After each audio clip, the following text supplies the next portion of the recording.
ನನ್ನ ಹೆಸರು ಸಂತೋಷ್ ಎಂಬುದಾಗಿ. ನಮ್ಮದು ಬೆಳಗಾವಿ ಜಿಲ್ಲೆಯ ಮೂಡಲ್ಗಿ ತಾಲೂಕು ಎಂಬುದಾಗಿ. ಆ ತಾಲೂಕಿನಲ್ಲಿ ಕರ್ತನ ಕೃಪೆಯಿಂದ ದೇವರು ನಮ್ಮನ್ನು ಆ ಮೂಡಲ್ಗಿ ಮತ್ತು ರಾಯಬಾಗ್ ಅನ್ನುವಂಥ ತಾಲೂಕಿನ ಅನೇಕ ಹಳ್ಳಿಗಳಲ್ಲಿ ತನ್ನ ಸೇವೆಗಾಗಿ ಉಪಯೋಗಿಸಿಕೊಳ್ಳುತ್ತಾ ಇದ್ದಾರೆ. ಮಾತ್ರವಲ್ಲದೆ ನಾನೊಬ್ಬ ಸಿವಿಲ್ ಇಂಜಿನಿಯರ್ ಆ ಕೆಲಸವನ್ನು ಮಾಡುತ್ತಾ ಸೇವೆ ಮಾಡಲಿಕ್ಕಾಗುವಂತೆ ಕರ್ತನ ಕೃಪೆ ಮಾಡೋದಕ್ಕಾಗಿ ಆತನಿಗೆ ನಾನು ಸ್ತೋತ್ರವನ್ನು ಸಲ್ಲಿಸ್ತೇನೆ. ಕಳೆದ ದಿನ ಸೇವಕರು ನನಗೆ ಫೋನ್ ಮಾಡಿ ಈ ವಾರ ನೀವು ನಮ್ಮ ಸಭೆಯಲ್ಲಿ ದೇವರ ವಾಕ್ಯವನ್ನು ಹಂಚಬೇಕೆಂಬುದಾಗಿ ಅಂದುಕೊಂಡಾಗ ನಾನು ನಿಜವಾಗ್ಲೂ ದೇವರಿಗೆ ಸ್ತೋತ್ರ ಮಾಡಿದೆ. ದೇವರ ಚಿತ್ತವಿಲ್ಲದೆ ನಾವು ಏನನ್ನ ಮಾಡಲಿಕ್ಕೆ ಆಗೋದಿಲ್ಲ. ಹಲ್ಲೆಲೂಯಾ. ವಾಕ್ಯ ಹೇಳ್ತದೆ, ಒಂದು ವೇಳೆ ದೇವರು ಮನಸ್ಸು ಮಾಡೋದಾದರೆ ತಾನು ಚಿಕ್ಕ ಬಾಲಕರ ಮೂಲಕವಾಗಿಯೂ ತನ್ನ ಸ್ತೋತ್ರಗಳನ್ನು ಹೇಳಿಸ್ತಾರಂತೆ. ಹಲ್ಲೆಲೂಯಾ. ತನ್ನ ಚಿತ್ತವನ್ನು ಆತನು ನೆರವೇರಿಸೋದೆ ಯಾವತ್ತಿಗೂ ಬಿಡುವವನಲ್ಲ. ಮನುಷ್ಯರು ಏನು ಅಂದುಕೊಳ್ತಾರೋ, ಲೋಕ ಏನು ಅಂದುಕೊಳ್ಳುತ್ತದೋ ಅದು ಮುಖ್ಯವಲ್ಲ. ವಾಕ್ಯ ಹೇಳ್ತದೆ, ದೇವರು ಒಂದು ಮಾತನ್ನು ಹೇಳ್ತಾರೆ, ನಾನು ಮಾಡುವ ಕಾರ್ಯಕ್ಕೆ ಯಾರು ಅಡ್ಡ ಬಂದಾರು ಎಂಬುದಾಗಿ ವಾಕ್ಯ ಹೇಳ್ತದೆ. ಹಲ್ಲೆಲೂಯಾ. ಅಂದರೆ ಎಲ್ಲ ಸಮಯಗಳಲ್ಲಿ ಅದು ಏನೇ ಇರಲಿ, ಎಂಥದೇ ದೊಡ್ಡ ಅಧಿಕಾರಿಗಳಿರಲಿ, ನಾಯಕರುಗಳೇ ಇರಲಿ, ಆದರೆ ದೇವರ ಚಿತ್ತವೇ ನೆರವೇರ್ತದೆ. ಹಲ್ಲೆಲೂಯಾ. ಸೊ ಆತನ ನಾಮಕ್ಕೆ ಮಹಿಮೆ ಆಗಲಿ. ಈ ದಿನ ಆತನ ಚಿತ್ತವನ್ನು ನನ್ನ ಜೀವಿತದಲ್ಲಿ ನೆರವೇರಿಸೋದಕ್ಕಾಗಿ ನಾನು ದೇವರಿಗೆ ಸ್ತೋತ್ರ ಮಾಡ್ತೇನೆ. ಮತ್ತೊಂದು ಆವೃತ್ತಿ ಸಭೆಯ ಸೇವಕರಿಗೆ ನನ್ನ ವಂದನೆಗಳನ್ನು ಸಲ್ಲಿಸುತ್ತಾ ನಾವು ನೇರವಾಗಿ ದೇವರ ವಾಕ್ಯಕ್ಕೆ ನಾವು ಹೋಗೋಣ. ಒಂದು ನಿಮಿಷ ನಮ್ಮ ಕಣ್ಣುಗಳನ್ನು ಮುಚ್ಚಿ ನಾವು ಪ್ರಾರ್ಥನೆ ಮಾಡೋಣ. ನಮ್ಮನ್ನು ಒಪ್ಪಿಸಿಕೊಟ್ಟವರಾಗಿ ಕರ್ತನ ಸಮ್ಮುಖದಲ್ಲಿ ನಾವು ದೇವರನ್ನು ನಾವು ನೋಡೋಣ. ನಾವು ಮನುಷ್ಯರನ್ನು ನೋಡುವುದು ಬೇಡ. ನಾವು ಕರ್ತನಿಗೆ ಹೇಳೋಣಪ್ಪ, ಈ ವಾರವೆಲ್ಲ ನಾವು ಮನುಷ್ಯನಿಗಾಗಿ ನಾವು ಕಾದುಕೊಂಡಿಲ್ಲ ದೇವರೇ. ಯಾರೊಬ್ಬ ವ್ಯಕ್ತಿ ಬರುತ್ತಾನೆ ಎಂಬುದಾಗಿ ನಾವು ಕಾದಿಲ್ಲ. ನಾವು ನಿನ್ನ ವಾಕ್ಯಗಳಿಗಾಗಿ ಕಾದಿದ್ದೇವೆ ಸ್ವಾಮಿ. ನೀನು ನಮ್ಮ ಜೊತೆ ಮಾತನಾಡಪ್ಪ. ನಾವು ನಿನ್ನನ್ನು ಬಯಸುತ್ತೇವೆ ದೇವರೇ, ನಿನ್ನ ವಾಕ್ಯಗಳನ್ನು ಬಯಸುತ್ತೇವಪ್ಪ. ನಾವು ಬರುವಾಗ ಒಂದು ವೇಳೆ ಬರಿದಾಗಿ ಬಂದಿರುವುದಾದರೆ ಹೋಗುವಾಗ ತುಂಬಿ ಹೊರಸೂಸುವಂತೆ ನಮ್ಮನ್ನು ಆಶೀರ್ವಾದ ಮಾಡು. ಕರ್ತನಿಗೆ ಕೇಳೋಣಪ್ಪ, ನಿನ್ನ ವಾಕ್ಯಗಳನ್ನು ದಯಪಾಲಿಸಪ್ಪ. ನೀನು ಮಾತನಾಡು ಸ್ವಾಮಿ. ಮಾತನಾಡುವಂಥ ಸೇವಕನು ಸ್ವಂತ ಜ್ಞಾನ ಅಲ್ಲಪ್ಪ, ತನಗಿರುವಂಥ ಲೋಕದ ಯಾವುದೇ ವಿಧವಾದ ಜ್ಞಾನದಿಂದ ಮಾತನಾಡದೆ, ಯಾರನ್ನ ಮೆಚ್ಚಿಸುವುದಕ್ಕಾಗಿ ಮಾತನಾಡದೆ, ವಾಕ್ಚಾತುರ್ಯ ಉಳ್ಳವನಾಗಿ ಮಾತನಾಡದೆ, ಪರಲೋಕದ ನಿನ್ನ ಮಾತುಗಳನ್ನು ಕೊಡಲಿ, ತಿಳಿಸಲಿ. ಕೇಳೋಣ ದೇವರಿಗೆ, ಅಪ್ಪ ಮಾತನಾಡು ಸ್ವಾಮಿ. ಕರ್ತನೆ, ಒಳ್ಳೆಯ ಸಮಯಕ್ಕಾಗಿ ಸ್ತೋತ್ರ. ಪವಿತ್ರಾತ್ಮನೇ, ನಾವು ನಿಮ್ಮ ಕೈಗಳಲ್ಲಿ ನಾವು ಬೀಳುತ್ತೇವೆ ದೇವರೇ. ನೀನು ಮಾತನಾಡು ಸ್ವಾಮಿ. ಕರ್ತನ, ಈ ಸಮಯ ನೀನು ನಮ್ಮನ್ನು ಆಳ್ವಿಕೆ ಮಾಡು. ಒಂದೊಂದು ಮಾತುಗಳು ನಮ್ಮನ್ನು ಬಲಪಡಿಸಲಿ, ನಿನ್ನ ಸೇವೆಗಾಗಿ ನಮ್ಮನ್ನು ಉತ್ತೇಜನ ಪಡಿಸಲಿ. ಈ ಲೋಕದಲ್ಲಿ ಅನೇಕ ಹೋರಾಟಗಳ ಮಧ್ಯದಲ್ಲಿ, ಪ್ರತಿದಿನದ ಕಷ್ಟಗಳ ಮಧ್ಯದಲ್ಲಿ ಜೀವಿಸುವ ನಮಗೆ ನಿನ್ನ ವಾಕ್ಯ ಇದನ್ನ ಒಂದು ಚೈತನ್ಯವನ್ನು ನಮಗೆ ಕೊಡಲಿ ದೇವರೇ. ಈ ವಾಕ್ಯದಿಂದ ಈ ವಾರವೆಲ್ಲ ನನಗೆ ಸಾಕ್ಷಿಯಾಗಿ ಬದುಕಲಿಕ್ಕಾಗುವಂತೆ ನಮಗೆ ಸಹಾಯ ಮಾಡು. ನಾನು ನಂಬುತ್ತೇನೆ ಸ್ವಾಮಿ, ನೀನು ನಮ್ಮ ಮಧ್ಯದಲ್ಲಿ ಇದ್ದಿ, ನೀನು ಮಾತನಾಡುತ್ತಿ. ಎಲ್ಲ ಮಹಿಮೆ ನಿನಗಾಗಲಿ. ಯೇಸು ನಾಮದಲ್ಲಿ ಪ್ರಾರ್ಥಿಸುತ್ತೇನೆ ತಂದೆಯೇ, ಆಮೇನ್. ಹಲ್ಲೆಲೂಯಾ. ಒಂದು ವಾಕ್ಯವನ್ನು ನಾವು ಓದೋಣ್ರಿ. ಮೊದಲನೇ ಸಾಮುವೇಲ 30ನೇ ಅಧ್ಯಾಯ ಅದರ 6ನೇ ಒಂದು ವಚನವನ್ನು ಯಾರಾದರೂ ಒಬ್ಬರು ಗಟ್ಟಿಯಾಗಿ ಓದ್ರಿ. First Samuel chapter 30 verse 6. ಮೊದಲನೇ ಸಾಮುವೇಲ 30ನೇ ಅಧ್ಯಾಯ ಅದರ 6ನೇ ಒಂದು ವಚನವನ್ನು ಯಾರಾದರೂ ಒಬ್ಬರು ಗಟ್ಟಿಯಾಗಿ ಓದ್ರಿ. ಇದಲ್ಲದೆ ಜನರು ತಮ್ಮ ಗಂಡು ಹೆಣ್ಣು ಮಕ್ಕಳಿಗಾಗಿ ಮನಸ್ಸಿನಲ್ಲಿ ಬಹಳವಾಗಿ ನೊಂದುಕೊಂಡು ದಾವೀದನನ್ನು ಕಲ್ಲೆಸೆದು ಕೊಲ್ಲಬೇಕೆಂದಿದ್ದರಿಂದ ಅವನು ಬಲು ಇಕ್ಕಟ್ಟಿನಲ್ಲಿ ಬಿದ್ದನು. ಆದರೂ ಅವನು ತನ್ನ ದೇವರಾದ ಯೆಹೋವನಲ್ಲಿ ತನ್ನನ್ನು ಬಲಪಡಿಸಿಕೊಂಡು ಅಹಿಮೆಲೇಕನ ಮಗನಾದ ಎಬ್ಯಾತಾರನಿಗೆ, ದಯವಿಟ್ಟು ಏಫೋದನ್ನು ಇಲ್ಲಿಗೆ ತೆಗೆದುಕೊಂಡು ಬಾ ಎಂದು ಹೇಳಲು ಅವನು ತಂದನು. Okay, hallelujah. ಈ ದಿನದ ವಾಕ್ಯದ ತಲೆಬರಹ ಏನಂತಂದ್ರೆ, ದೇವರಲ್ಲಿ ನಿಮ್ಮನ್ನ ಬಲಪಡಿಸಿಕೊಳ್ರಿ. ಆಮೇನ್. ಸ್ವಲ್ಪ ಪಕ್ಕದವ್ರಿಗೆ ಕೈ ಕೊಟ್ಟಿಗೆ ಹೇಳ್ಬೋದಾ? ದೇವರಲ್ಲಿ ನಿಮ್ಮನ್ನ ಬಲಪಡಿಸಿಕೊಳ್ರಿ. ಸೊ ಇದುವರೆಗೂ ಒಂದು ವೇಳೆ ನಾವು ಮನುಷ್ಯರನ್ನ, ಲೋಕದ ಕಾರ್ಯಗಳನ್ನ, ಯಾವುದೋ ಯೋಚನೆಗಳನ್ನ ನಾವು ನೋಡಿರಬಹುದು. ಇದನ್ನ ಇನ್ನೊಂದು ಸಾರಿ ಕೈ ಕೊಟ್ಟು ಹೇಳ್ರಿ, ಗಟ್ಟಿಯಾಗಿ ಹೇಳ್ರಿ, ಅವ್ರ ಮುಖ ನೋಡಿ ಹೇಳ್ರಿ, ದೇವರಲ್ಲಿ ನಿಮ್ಮನ್ನ ಬಲಪಡಿಸಿಕೊಳ್ರಿ. Hallelujah. Strengthen yourself in God. ದೇವರಲ್ಲಿ ನಿಮ್ಮನ್ನ ಬಲಪಡಿಸಿಕೊಳ್ರಿ. ದಾವೀದನ ಕುರಿತಾಗಿ ಇಲ್ಲಿ ವಾಕ್ಯ ನಮಗೆ ತಿಳಿಸ್ತದೆ. ಅಲ್ಲಿ ಈ ರೀತಿಯಾಗಿ ಹೇಳ್ತದೆ, ಇದಲ್ಲದೆ ಜನರು ತಮ್ಮ ಗಂಡು ಹೆಣ್ಣು ಮಕ್ಕಳಿಗಾಗಿ ಮನಸ್ಸಿನಲ್ಲಿ ಬಹಳವಾಗಿ ನೊಂದುಕೊಂಡು ದಾವೀದನನ್ನ ಕಲ್ಲೆಸೆದು ಕೊಲ್ಲಬೇಕೆಂದದ್ದರಿಂದ ಅವನು ಬಲು ಇಕ್ಕಟ್ಟಿನಲ್ಲಿ ಬಿದ್ದನು. ವಾಕ್ಯ ಬಹಳ ಚೆನ್ನಾಗಿ ಹೇಳ್ತದೆ ಅಲ್ಲಿ ಮುಂದೆ. ಆದರೂ ಅವನು ತನ್ನ ದೇವರಾದ ಯೆಹೋವನಲ್ಲಿ ತನ್ನನ್ನು ಬಲಪಡಿಸಿಕೊಂಡನು. ಹಲ್ಲೆಲೂಯಾ. ಹಾಗಾದ್ರೆ ದಾವೀದನಿಗೆ ಅಂಥ ಇಕ್ಕಟ್ಟು ಏನು ಬಂತು? ಅಂಥ ಬಲಹೀನತೆ ದಾವೀದನಿಗೆ ಏನು ಬಂತು? 3 ಭಯಂಕರವಾದ ಇಕ್ಕಟ್ಟುಗಳು ದಾವೀದನ ಸುತ್ತಲೂ ಇತ್ತು. ಈಗ ದಾವೀದನು ಒಂಟಿಯಾಗಿದ್ದಾನೆ. ದಾವೀದನು ಸಾಯುವ ಸ್ಥಿತಿಯಲ್ಲಿ ಇದ್ದಾನೆ. ಎಷ್ಟೋ ದಿನಗಳಿಂದ ಸಾವನ್ನ ಎದುರಿಸ್ತಾ ಇದ್ದಾನೆ ದಾವೀದ. ಆದರೆ ಈಗಾಲಾದರೂ ತನ್ನ ಜೊತೆ ಇರುವವರ ಸಂಗಡ ಆದರೂ ತನಗೊಂದು ಜೀವ ಇದೆ, ಅಥವಾ ತನಗೊಂದು ನೆಮ್ಮದಿ ಇದೆ, ತನಗೊಂದು ನಿರೀಕ್ಷೆ ಇದೆ ಅಂತೇಳಿ ಬದುಕಲಿಕ್ಕೆ ಆಗ್ತಾ ಇಲ್ಲ. ಇಲ್ಲಿಯೂ ಆತನಿಗೆ ಸಾವೇ ಗತಿ ಆಗ್ತಾ ಇದೆ. ದಾವೀದನಿಗೆ ಸಿಕ್ಕಂತ ಆ ಬಂದಂತ ಇಕ್ಕಟ್ಟುಗಳು ಏನಂತ ಹೇಳಿದ್ರೆ, ಮೊದಲನೇದಾಗಿ ದಾವೀದನಿಗಿದ್ದಂಥ ಇಕ್ಕಟ್ಟು, ರಾಜನಾಗಿರುವಂಥ ಸೌಲನು ದಾವೀದನನ್ನು ಸಾಯಿಸಬೇಕೆಂಬುದಾಗಿ ಹುಡುಕ್ತಾ ಇದ್ದಾನೆ. ಎಲ್ಲಿದ್ದಾನೆ ದಾವೀದ? ರಾಜಾಜ್ಞೆ ಹೊರಡಿಸಿದ, ಸೈನಿಕರಿಗೆಲ್ಲ ಹೇಳ್ದ, ದಾವೀದ ಎಲ್ಲಿ ಕಾಣಿಸ್ತಾನೋ ಅವನನ್ನು ಸಾಯಿಸುರಿ. ಯಾಕೆಂತ ಹೇಳಿದ್ರೆ, ನನಗಿಂತಲೂ ಹೆಚ್ಚಾದ ಮಾನ ಯಾರಿಗೆ ಸಿಗ್ತಾ ಇದೆ? ದಾವೀದನಿಗೆ ಸಿಗ್ತಾ ಇದೆ. ನನಗಿಂತ ಹೆಚ್ಚಾದ ಗೌರವ ಯಾರಿಗೆ ಸಿಗ್ತಾ ಇದೆ? ದಾವೀದನಿಗೆ ಸಿಗ್ತಾ ಇದೆ. ನಾನು ರಾಜ, ದಾವೀದ ಒಬ್ಬ ಸಾಧಾರಣ ಸೈನಿಕ, ಆದರೆ ನನಗಿಂತಲೂ ಹೆಚ್ಚಾದ ಮಾನವನ ಹೊಂದುತ್ತಾ ಇದ್ದಾನಲ್ಲ, ಅವನನ್ನು ಎಲ್ಲಿ ಸಿಕ್ಕರು ನೀವು ಸಾಯಿಸುರಿ. ಇದರ ನಿಮಿತ್ತವಾಗಿ ದಾವೀದ ಓಡ್ತಾ ಇದ್ದಾನೆ. ಬೆಟ್ಟಗಳಲ್ಲಿ ಹೋದ, ಬಿಡ್ಲಿಲ್ಲ. ಗುಡ್ಡಗಳನ್ನು ಏರಿದ, ಬಿಡ್ಲಿಲ್ಲ. ಗವಿಗಳಲ್ಲಿ ಅಡಗಿಕೊಂಡ, ಬಿಡ್ಲಿಲ್ಲ. ಮರಣ ಅವನ ಬೆನ್ನತ್ತಿತ್ತು. ಸೌಲ ಬಿಡ್ತಾ ಇಲ್ಲ, ಓಡ್ತಾ ಇದ್ದಾನೆ. ಬಲೂ ಸಂಕಟ ಇದೆ. ಹಲ್ಲೆಲೂಯಾ. ಅವನಿಗಿದ್ದಂಥ ಭಯಂಕರವಾದ ಹೋರಾಟ. ಸೌಲನು ಆತನನ್ನ ಸಾಯಿಸುವುದಕ್ಕಾಗಿ ನೋಡುತ್ತಾ ಇದ್ದಾನೆ. ಎರಡನೇದಾಗಿ, ಸಾಕಪ್ಪ ಈ ಸೌಲನ ಸಹವಾಸ, ಸಾಕಪ್ಪ ರಾಜ್ಯದ ಸಹವಾಸ, ಸಾಕಪ್ಪ ರಾಜನ ಸಹವಾಸ. ಸಾಮುವೇಲ ನನ್ನನ್ನ ರಾಜನು ಎಂಬುದಾಗಿ ಅಭಿಷೇಕ ಮಾಡಿದ್ನಲ್ಲ, ಆ ಅಭಿಷೇಕ ಸಾಕಪ್ಪ ಅಂತೇಳಿ ತನ್ನ ಊರಿಗೆ ಬರ್ತಾನೆ.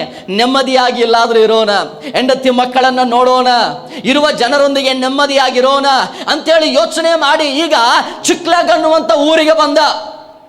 ಊರೊಳಗೆ ಹೆಜ್ಜೆ ಇಡಬೇಕಾದ್ರೆ ಬೂದಿ ಹಾರುವುದನ್ನು ಅವರು ಕಾಣ್ತಾ ಇದ್ದಾರೆ. ಅಲ್ಲಿ ಮರಣ ಬೆನ್ನಟ್ಟಿತ್ತಲ್ಲ, ಸಾಕದು ಅಂತೇಳಿ ತನ್ನ ಊರಿಗಾದ್ರೂ ಬಂದು ನೆಮ್ಮದಿಯಾಗಿರೋಣ ಅಂತ ಹೇಳಿದ್ರೆ, ಅಲ್ಲಿ ವಾಕ್ಯ ಹೇಳುತ್ತದೆ ಏನಂತ ಹೇಳಿದ್ರೆ, ಅಮಾಲ್ಯಕರು ಅನ್ನುವಂಥ ಒಂದು ಸೈನ್ಯ ಅವನ ಊರಿಗೆ ಬಂದು ಅವನ ಪಟ್ಟಣವನ್ನು ಹಾಳು ಮಾಡಿದೆ, ಮನೆಗಳಿಗೆ ಬೆಂಕಿಯನ್ನು ಹಚ್ಚಿಸಿದೆ, ಸಂಪೂರ್ಣವಾಗಿ ನಾಶ ಮಾಡಿದೆ. ಅಲ್ಲಿರುವಂಥ ಜನರನ್ನ ಸೆರೆಯಾಳಾಗಿ ಕರ್ಕೊಂಡು ಹೋಗಿದ್ದಾರೆ. ಇವನು ತನ್ನ ಸ್ವಂತ ಊರಿಗೆ, ತನ್ನ ಸ್ವಂತ ಮನೆಗೆ ಬಂದು ನೋಡಿದಾಗ ಮನೆ ಸರಿಯಾಗಿಲ್ಲ, ಅಲ್ಲಿ ಬೂದಿ ಹಾರ್ತಾ ಇದೆ. ಹಲ್ಲೆಲೂಯಾ. ಯಾವ ಜನರಿಲ್ಲ, ಏನಾಯ್ತು ನನ್ನ ಪಟ್ಟಣಕ್ಕೆ ಅಂತೇಳಿ ಅನ್ನುವಾಗ ಒಬ್ಬನು ಬಂದು ಹೇಳ್ತಾನೆ, ಅಯ್ಯೋ ದಾವೀದನೇ, ಆ ಮಾಲ್ಯಕರಿದಾರಲ್ಲ ಬಂದು ನಮ್ಮ ಮೇಲದ ಬಾಳಿಕೆ ಮಾಡಿ ನಮ್ಮನ್ನು ನಾಶ ಮಾಡಿದ್ರು, ನಮ್ಮವರನ್ನ ಎಳ್ಕೊಂಡು ಹೋದ್ರು ಅನ್ನುವಾಗ ಆ ದಾವೀದನ ಜೊತೆ 600 ಜನ ಸೈನಿಕರಿದ್ರು. ಯಾವಾಗಲೂ ಅವನ ಜೊತೆಲೇ ಇದ್ರು. ದೇವರು ದಾವೀದನನ್ನು ಆರಿಸಿಕೊಂಡಿದ್ದಾನೆ, ನಾವು ದಾವೀದನ ಜೊತೆ ನಿಲ್ಲೋಣ. 600 ಜನ ಸೇವಕರಿಗೂ ಕೂಡ ಮರಣ ಬೆನ್ನತ್ತಿತ್ತು. ಯಾರ ನಿಮಿತ್ತವಾಗಿ? ದಾವೀದನ ನಿಮಿತ್ತವಾಗಿ. ಗಮನಿಸಿರಿ, ಒಂದು, ಸೌಲ ಸಾಯಿಸಲಿಕ್ಕೆ ಓಡಾಡ್ತಾ ಇದ್ದಾನೆ. ಎರಡನೇದಾಗಿ ಸಿಕ್ಕಂತ ಇಕ್ಕಟ್ಟೇನು ಗೊತ್ತಾ ದಾವೀದನಿಗೆ? ಅವನ ಪಟ್ಟಣ ನಾಶವಾಗಿದೆ, ಅವನ ಊರು ನಾಶವಾಗಿದೆ, ಅವನ ಕುಟುಂಬ ಸೆರೆಯಾಳಾಗಿ ಹೋಗಿದೆ, ದಾಸರುಗಳಾಗಿ ಅವರು ಹೋಗಿದ್ದಾರೆ. ಹಲ್ಲೆಲೂಯಾ. ಎಂಥ ಇಕ್ಕಟ್ಟಿನಲ್ಲಿ ದಾವೀದನು ಬಿದ್ದನು ನೋಡ್ರಿ. ಹಲ್ಲೆಲೂಯಾ. ಇನ್ನು ಮೂರನೇದಾಗಿ ಏನು ಗೊತ್ತಾ? ಏನ್ ಮಾಡೋಣ್ರಪ್ಪ ಅಂತೇಳಿ ಆ 600 ಜನರನ್ನ ಕೇಳುವಾಗ ಆ 600 ಜನ ಈಗ ಕೆಂಡ ಮಂಡಲವಾಗಿ ಅಲ್ಲಿ ವಾಕ್ಯ ಹೇಳ್ತದೆ, ನಮಗ್ ಬಂದಂತ ಈ ಗತಿಗೆ ಕಾರಣ ಯಾರು? ಈ ದಾವೀದ. ನಮ್ಮ ಮಕ್ಕಳು, ನಮ್ಮ ಹೆಂಡತಿ ಇನ್ನೊಬ್ಬರಿಗೆ ದಾಸರಾಗಿ ಹೋದದಕ್ಕೆ ಕಾರಣ ಯಾರು? ಈ ದಾವೀದ. ನಮ್ಮ ಮನೆಗಳು ನಾಶವಾದದಕ್ಕೆ ಕಾರಣ ಯಾರು? ಈ ದಾವೀದ. ಕಲ್ಲು ತಗೊಳ್ರಿ, ದಾವೀದನನ್ನ ಸಾಯಿಸ್ರಿ. ಹಲ್ಲೆಲೂಯಾ. ಎಂಥ ಇಕ್ಕಟ್ಟಿನಲ್ಲಿ ದಾವೀದನು ಬಿದ್ದನು. ಅನೇಕ ಸಾರಿ ಲೋಕದಲ್ಲಿ ಜೀವಿಸುವಂಥ ದೇವರ ಮಕ್ಕಳಾದ ನಮ್ಮ ಜೀವಿತಗಳಲ್ಲಿ ಇಂಥ ಇಕ್ಕಟ್ಟುಗಳು ಬರ್ತವೆ. ನಮಗೊಂದು ಮಾನ ಇದೆ ಅನ್ನುವ ಸ್ಥಳದಲ್ಲಿ ನಮಗಾಗಿ ಒಂದು ಅನೇಕ ವಿಧವಾದ ವಿರೋಧಗಳು ವ್ಯಕ್ತವಾಗ್ತದೆ, ವಿರೋಧಗಳು ಬರ್ತದೆ, ಸೋಲುಗಳು ಬರ್ತದೆ, ನಿರಾಸೆಗಳು ಬರ್ತದೆ. ನಿನ್ನನ್ನು ಮೇಲೆತ್ತೇನೆ ಅನ್ನುವಂಥ ಅನೇಕ ಸ್ಥಳಗಳಲ್ಲಿ ನಮ್ಮನ್ನು ತುಳಿಯುವ ಗಳಿಗೆಗಳು ಬರ್ತದೆ. ನಾನು ನಿನ್ನ ಜೊತೆ ನಿಲ್ತೇನೆ ಅನ್ನುವ ಅನೇಕ ಸಮಯಗಳಲ್ಲಿ ಒಂಟಿಯಾಗಿರುವಂಥ ಸ್ಥಿತಿಗತಿಗಳು ಬರ್ತದೆ. ಹಲ್ಲೆಲೂಯಾ. ನಾನು ನೆಮ್ಮದಿಯಾಗಿದ್ದೇನೆ ನನ್ನ ಮನೆಯ ಜೊತೆ, ನಾನು ನೆಮ್ಮದಿಯಾಗಿದ್ದೇನೆ ನನ್ನ ಕೆಲಸದ ಜೊತೆ ಅನ್ನುವಾಗ ಇಕ್ಕಟ್ಟುಗಳು ಬಂದೇ ಬರ್ತದೆ. ನಮ್ಮ ಜೊತೆ ಇದ್ದಾರೆ, ಏನು ತೊಂದರೆ ಇಲ್ಲ, ನನಗಿರುವವರು ಆತ್ಮೀಯರು, ನನಗಿರುವವರು ಒಳ್ಳೆಯವರು, ಎಲ್ಲ ಅನುಕೂಲಸ್ಥರು, ನನ್ನ ಎಲ್ಲ ಪರಿಸ್ಥಿತಿಗಳಲ್ಲಿ ಅವರು ನನಗೆ ಸಹಾಯ ಮಾಡ್ತಾರೆ ಅನ್ನುವಾಗಲೂ ಒಂದು ಇಕ್ಕಟ್ಟು ಬಂದೇ ಬರ್ತದೆ. ಹಲ್ಲೆಲೂಯಾ. ದಾವೀದನಿಗೆ ಭಯಂಕರವಾಗಿ ಇಕ್ಕಟ್ಟು ಬಂದರೂ ಆ ವಾಕ್ಯ ಅಲ್ಲಿ ನಾವು ಮುಂದೆ ಓದಿ ನೋಡುವಾಗ ನಮಗೆ ಗೊತ್ತಾಗ್ತದೆ, ಅವರ ಪಟ್ಟಣ ಹಾಳಾಗಿದೆಯಲ್ಲ, ಹೆಂಡತಿ ಮಕ್ಕಳು ದಾಸರಾಗಿ ಹೋಗಿದ್ದಾರಲ್ಲ, ಅವರು ಅಳ್ತಾರಂತೆ. ಎಷ್ಟು ಅಳ್ತಾರಂತಂದ್ರೆ ನಾವು ಇಂಗ್ಲಿಷ್ ಬೈಬಲ್ ಅನ್ನು ಓದಿ ನೋಡುವಾಗ ಗೊತ್ತಾಗ್ತದೆ ಎಷ್ಟು ಭಯಂಕರವಾಗಿ ಅಳ್ತಾರಂತ ಹೇಳಿದ್ರೆ, ತಿರುಗಿ ಅಳಬೇಕಂದ್ರೂ ಅವರಿಗೆ ಶಕ್ತಿ ಇಲ್ಲ ಅಂತೆ. ಅಷ್ಟು ಭಯಂಕರವಾಗಿ ಅವರು ಅಳ್ತಾರೆ, ಬಲಹೀನರಾಗಿ ಹೋದ್ರು. ಎಲ್ಲ ದಾವೀದನ ಕಡೆಗೆ ವಿರೋಧವಾಗಿ ಈಗ ಬಂತು. ಸನ್ನಿವೇಶಗಳೆಲ್ಲ ದಾವೀದನಿಗೆ ವಿರೋಧವಾಗಿ ನಿಂತುಕೊಂಡಿತು. ಈಗ ದಾವೀದನ ಏನು ಮಾಡಬೇಕು? ದಾವೀದನ ಅಳಬೇಕಾ? ದಾವೀದನ ಸಾಯ್ಬೇಕಾ? ಹಲ್ಲೆಲೂಯಾ. ಹಾಗಾದ್ರೆ ದಾವೀದನ ಏನು ಮಾಡಬೇಕು? ಗಮನಿಸ್ರಿ, ಇಸ್ರಾಯೇಲರನ್ನ ಹೆಚ್ಚು ಕಡಿಮೆ ಒಂದು 42 ಜನ ಅರಸರು ಆಳ್ವಿಕೆ ಮಾಡ್ತಾರೆ. 42 ಜನ ಅರಸರು ಅವರನ್ನು ಆಳ್ವಿಕೆ ಮಾಡ್ತಾರೆ, 12 ಕುಲಗಳನ್ನ. ಆದರೆ ಆ 42 ಅರಸರುಗಳಲ್ಲಿ ದೇವರಿಗೆ ಅತಿ ಇಷ್ಟವಾದವನು ಯಾರಂತ ಹೇಳಿದ್ರೆ ದಾವೀದ. ದೇವರ ವಾಕ್ಯ ಹೊಸ ಒಡಂಬಡಿಕೆಯಲ್ಲಿ ಅಪೊಸ್ತಲರ ಕೃತ್ಯಗಳಲ್ಲಿ ಹೇಳ್ತದೆ, ದಾವೀದನು ನನ್ನ ಹೃದಯಕ್ಕೆ ಬಹಳ ಹತ್ತಿರವಾದವನು, ನನ್ನ ಹೃದಯದ ಅನುಸಾರನು ಅಂತೇಳಿ ದೇವರ ವಾಕ್ಯ ಹೇಳ್ತದೆ. ಯಾಕೆ ದೇವರು ಎಷ್ಟು ಹತ್ತಿರ ಗೊತ್ತಾ? ಅವನ ಎಲ್ಲ ಪರಿಸ್ಥಿತಿಗಳಲ್ಲಿ ಅವನು ಜನರನ್ನು ನೋಡ್ತಾ ಇಲ್ಲ, ಅವನು ಸೈನಿಕರನ್ನು ನೋಡ್ತಾ ಇಲ್ಲ, ತನ್ನ ಸಂಗಡ ಇರುವಂತ ಬಲವನ್ನು ನೋಡ್ತಾ ಇಲ್ಲ, ತನ್ನ ಪ್ರತಿ ಇಕ್ಕಟ್ಟಿನಲ್ಲಿಯೂ ತನ್ನ ದೇವರನ್ನು ಅವನು ನೋಡ್ತಾ ಇದ್ದ. ಹಲ್ಲೆಲೂಯಾ. ಇದನ್ನ ದೇವರ ಮಕ್ಕಳಿಗಿರಬೇಕಾದ ಒಂದು ಸ್ವಭಾವ ಏನು ಗೊತ್ತಾ? ಎಲ್ಲ ಸಮಯಗಳಲ್ಲಿ ಅನುಕೂಲತೆಗಳು ಈ ಕಷ್ಟ ಹೆಂಗೆ ಬಗೆಹರಿತದೆ, ಇದು ಹಣದಿಂದ ಬಗೆಹರಿತದೋ, ಮನುಷ್ಯನಿಂದ ಬಗೆಹರಿತದೋ, ಅಧಿಕಾರಿಗಳಿಂದ ಬಗೆಹರಿತದೋ, ಅಥವಾ ನನ್ನ ಸ್ವಂತ ಜ್ಞಾನ ಸ್ವಂತ ಯೋಚನೆಗಳಿಂದ ಇದು ನನ್ನಿಂದ ಬಗೆಹರಿತದೋ ಎಂಬುದಾಗಿ ಯೋಚನೆ ಮಾಡುವುದಕ್ಕಿಂತ ಮೊದಲು ದೇವರನ್ನು ನೋಡ್ರಿ. ಒಂದು ವೇಳೆ ದಾವೀದನು ಆ ಆಳುಗಳಂತೆ ಅವನು ಬಲಹೀನನಾಗಿ ಹೋಗಿದ್ರೆ ಬಹುಶಃ 31ನೇ ಅಧ್ಯಾಯದಿಂದ ನಾವು ದಾವೀದನನ್ನು ನೋಡ್ತಾ ಇರಲಿಲ್ವೇನೋ. ದಾವೀದನ ಬಗ್ಗೆ ಓದ್ತಾನೆ ಇರಲಿಲ್ಲ ನಾವು. ದಾವೀದನು ರಾಜನಾದ ಅನ್ನುವ ಒಂದು ಹಿಸ್ಟ್ರಿನೇ ಇರ್ತಾ ಇರಲಿಲ್ಲವೇನೋ. ಆದರೆ ವಾಕ್ಯಲ್ಲಿ ಹೇಳುತ್ತದೆ, ಸನ್ನಿವೇಶಗಳು ಅವನಿಗೆ ವಿರೋಧವಾದಾಗ, ಅವನು ಬಲು ಇಕ್ಕಟ್ಟಿನಲ್ಲಿ ಬಿದ್ದಾಗಲೂ ಆದರೂ ಅವನು ತನ್ನ ದೇವರಾದ ಯೆಹೋವನಲ್ಲಿ ತನ್ನನ್ನು ಬಲಪಡಿಸಿಕೊಂಡನು. ಹಲ್ಲೆಲೂಯಾ. ತನ್ನನ್ನು ಬಲಪಡಿಸಿಕೊಂಡನು. ಅವನು ಯಾವಾಗ ಬಲಪಡಿಸಿಕೊಂಡನಲ್ಲ, ನನಗೆ ದೇವರಿದ್ದಾರೆ, ನಾನು ಒಂಟಿ ಅಲ್ಲ, ನಾನು ನಿರಾಸೆ ಆಗುವಂತ ಒಂದು ಅವಶ್ಯಕತೆ ಇಲ್ಲ. 600 ಜನ ನಿರಾಶೆಯಾಗಿರಬಹುದು, 600 ಜನ ಸೋತಿರಬಹುದು, 600 ಜನ ಬಳಲಿರಬಹುದು, ನಾನು ಬಳಲೋ ಅವಶ್ಯಕತೆ ಇಲ್ಲ. ಕಾರಣ ನನ್ನನ್ನು ಕರೆದಾತನ ನಂಬಿಗಸ್ತನು, ನನ್ನನ್ನು ಆರಿಸಿಕೊಂಡ ಆತನ ನಂಬಿಗಸ್ತನು. ಲೋಕದಲ್ಲಿ ಕೋಟ್ಯಾನು ಕೋಟಿ ಜನರ ಮಧ್ಯದಲ್ಲಿ ನನ್ನನ್ನು ಆತನು ಆರಿಸಿಕೊಂಡಿರುವಾಗ ತಾನು ಆರಿಸಿಕೊಂಡ ಉದ್ದೇಶವನ್ನ ನೆರವೇರಿಸದೆ ಬಿಡುವವನಲ್ಲ, ತಾನು ನೇಮಿಸಿದ ಸಂಕಲ್ಪವನ್ನ ಈಡೇರಿಸದೆ ಬಿಡುವವನಲ್ಲ. ನಾನು ಒಂಟಿಯಲ್ಲ, ನನಗಾಗಿ ದೇವರಿದ್ದಾರೆ. ಹಲ್ಲೆಲೂಯಾ. ಕ್ರೈಸ್ತರಲ್ಲಿ ಇರಬೇಕಾದ ಒಂದು ನಂಬಿಕೆ ಏನು ಗೊತ್ತಾ? ನಾನು ಒಂಟಿಯಲ್ಲ, ನಾನು ಎಲ್ಲಿ ಹೋದ್ರು ನಾನು ಒಂಟಿಯಲ್ಲ. ನನ್ನ ಸುತ್ತಲೂ ನನ್ನವರು ಯಾರು ಇಲ್ಲದೆ ಇರಬಹುದು, ನಾವು ಒಂಟಿ ಅಲ್ರಿ. ಹಲ್ಲೆಲೂಯಾ. ನಮ್ಮನ್ನು ಕಾಯುವ, ನಮ್ಮನ್ನು ನೋಡುವ ಒಬ್ಬರು ದೇವರಿದ್ದಾರೆ. ಆ ದೇವರಲ್ಲಿ ನಾವು ಬಲವನ್ನು ಹೊಂದಬೇಕಾಗಿದೆ. ಆಗ ದಾವೀದ ನಿಂತು ಹೇಳ್ತಾನೆ, ಏನಂತ ಹೇಳಿದ್ರೆ, ನೀವು ಬಲಹೀನರಾಗಿರಬಹುದು, ನಾನು ಬಲಹೀನನಲ್ಲ, ನಾನು ದೇವರಲ್ಲಿ ಬಲವನ್ನು ಹೊಂದಿಕೊಂಡಿದ್ದೇನೆ. ಯಾವುದನ್ನ ಕಸಿಕೊಂಡು ಹೋಗಿದ್ದಾರೋ, ನಮ್ಮನ್ನು ಸೂರೆ ಮಾಡಿಕೊಂಡು ಹೋಗಿದ್ದಾರೋ ಆ ಶತ್ರುಗಳನ್ನ ಯೆಹೋವನ ನಾಮದಲ್ಲಿ ಗೆದ್ದು ಕಳಕೊಂಡದ್ದನ್ನ ತಿರುಗಿ ಪಡೆಕೊಳ್ಳುವುದಕ್ಕಾಗಿ ಆತನಿಂದ ಬಲವನ್ನು ಹೊಂದಿಕೊಂಡು ಹೋಗ್ತೇನೆ ಎಂಬುದಾಗಿರುವ ನಿರೀಕ್ಷೆಯಿಂದ ದಾವೀದನು ನಿಂತ, ಆತನ ರೆಡಿಯಾದ ಹೋಗಲಿಕ್ಕೆ. ಯಾವುದು ಕಳ್ಕೊಂಡಿದೆಯೋ ಪಡ್ಕೊಳ್ಳುವುದಕ್ಕಾಗಿ ದಾವೀದನು ಹೋಗ್ಲಿಕ್ಕೆ ಸಿದ್ಧನಾದ. ಯಾಕೆ ಅವನು ಸಿದ್ಧನಾದ ಗೊತ್ತಾ? ದೇವರಲ್ಲಿ ಬಲ ಹೊಂದಿದಾನ್ರಿ. ನಾನು ಹೇಳ, ಮನುಷ್ಯನಲ್ಲಿ ಬಲವನ್ನು ನಾವು ಹೊಂದೋದಾದ್ರೆ ನಾವು ಸೋಲ್ತೇವೆ. ಎಷ್ಟರವರೆಗೆ ಮನುಷ್ಯ ನಮಗೆ ಸಹಾಯ ಮಾಡ್ಲಿಕ್ಕೆ ಸಾಧ್ಯ? ಎಷ್ಟರವರೆಗೆ ನಮಗಿರುವ ಸ್ಥಿತಿಗತಿಗಳು ಸಹಾಯ ಮಾಡ್ಲಿಕ್ಕೆ ಸಾಧ್ಯ? ಎಷ್ಟರವರೆಗೆ ಲೋಕದ ಆರ್ಥಿಕತೆ ಸಹಾಯ ಮಾಡ್ಲಿಕ್ಕೆ ಸಾಧ್ಯ? ಒಂದು ದಿನ ಒಂಟಿ ಆಗ್ತೇವೆ, ಒಂದು ದಿನ ಕೈ ಬಿಡಲ್ಪಡ್ತೇವೆ, ಒಂದು ದಿನ ನಿರಾಶೆ ಆಗ್ತದೆ, ಒಂದು ದಿನ ಏಕಾಂಗಿಗಳು ನಾವಾಗ್ತೇವೆ. ಆ ಸಮಯದಲ್ಲಿ ಯಾವುದು ನಮ್ಮನ್ನ ಕೈ ಹಿಡಿಯದೇ ಇರಬಹುದು. ಆದ್ರೆ ನಂಬಿ ಅರಿಕೆ ಮಾಡ್ರಿ, ನಿರೀಕ್ಷೆ ಉಳ್ಳವರಾಗಿರ್ರಿ, ನಿಮಗಾಗಿ ಒಬ್ಬ ದೇವರಿದ್ದಾರೆ. ಹಲ್ಲೆಲೂಯಾ.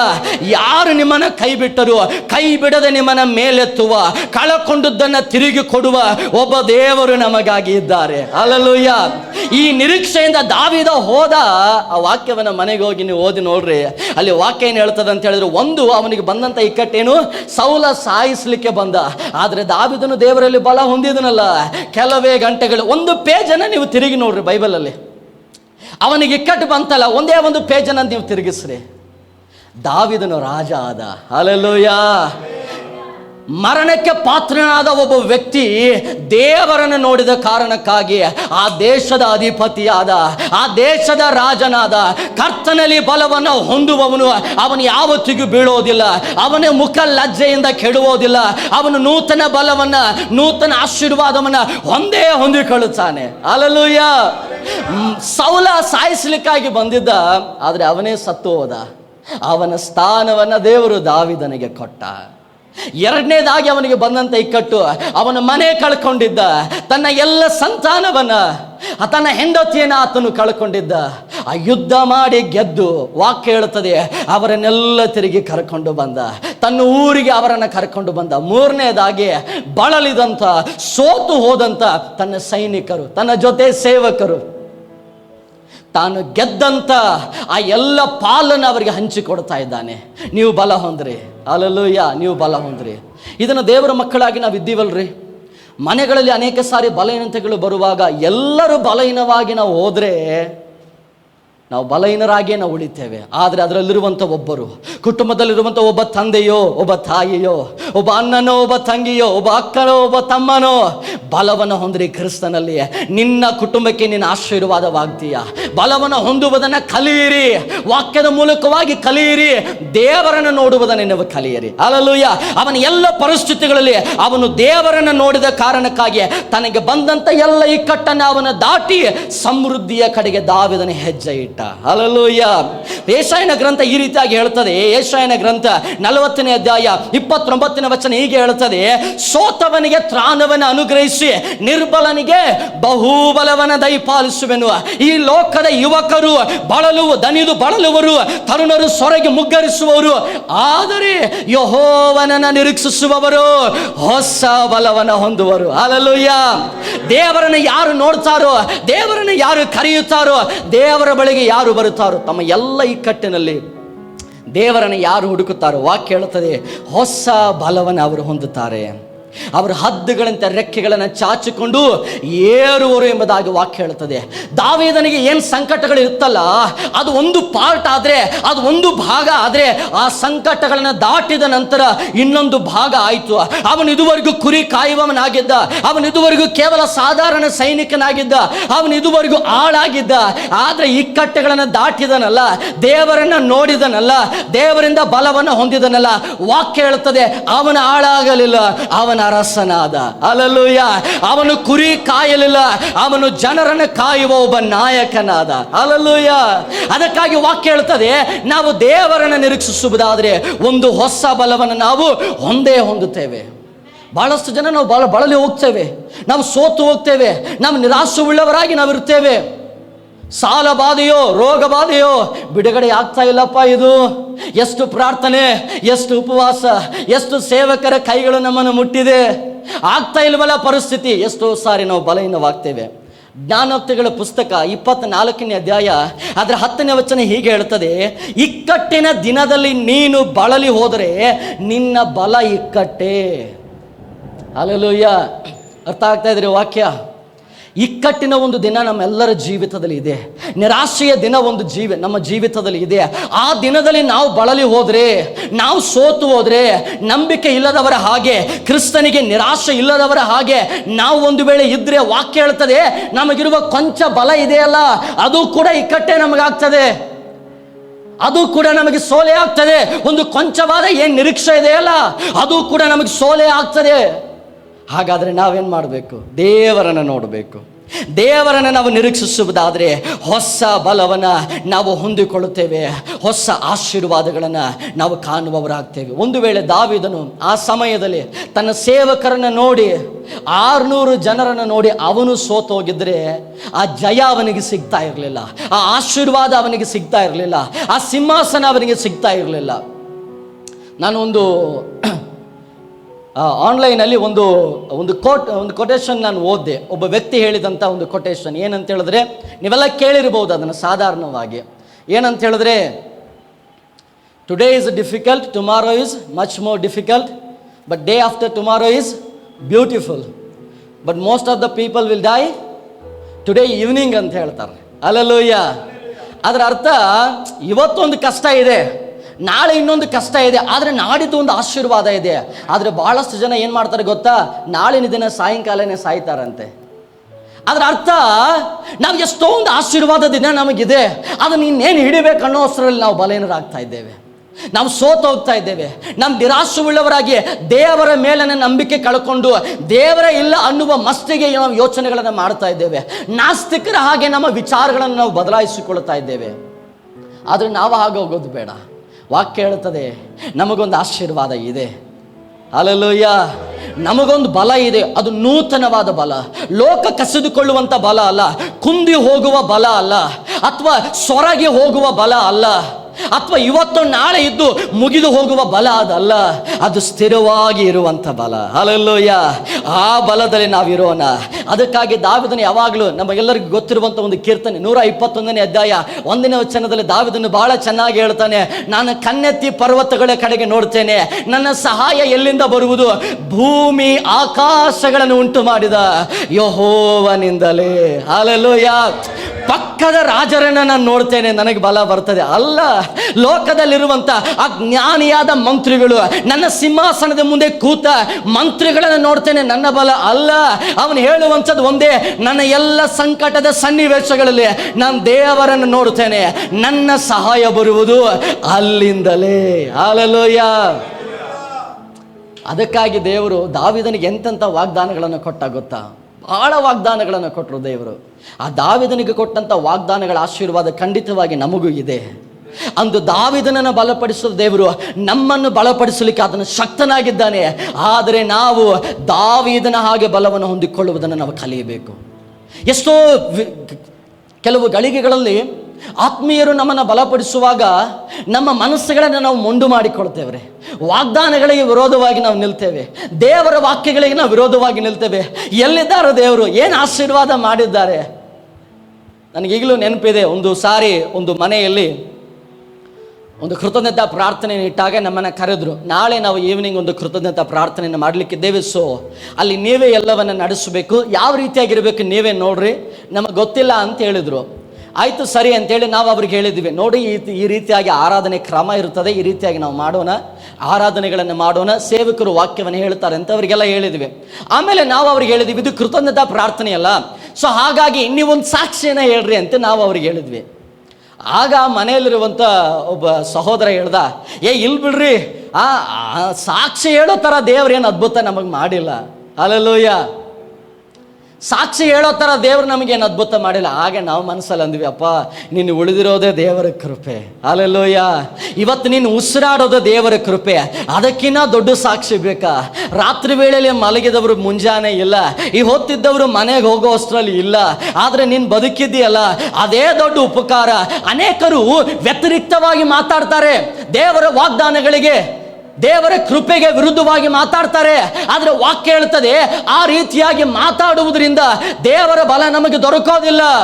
ನಂಬಿರಿ, ನಿರೀಕ್ಷಿಸಿರಿ, ಸಂಕಟದ ಸಮಯಗಳಲ್ಲಿಯೂ ಇಕ್ಕಟ್ಟಿನ ದಿನಗಳಲ್ಲಿಯೂ ದೇವರ ಬಲವನ್ನು ಆಶ್ರಯಿಸಿರಿ. ಹಲ್ಲೆಲೂಯಾ.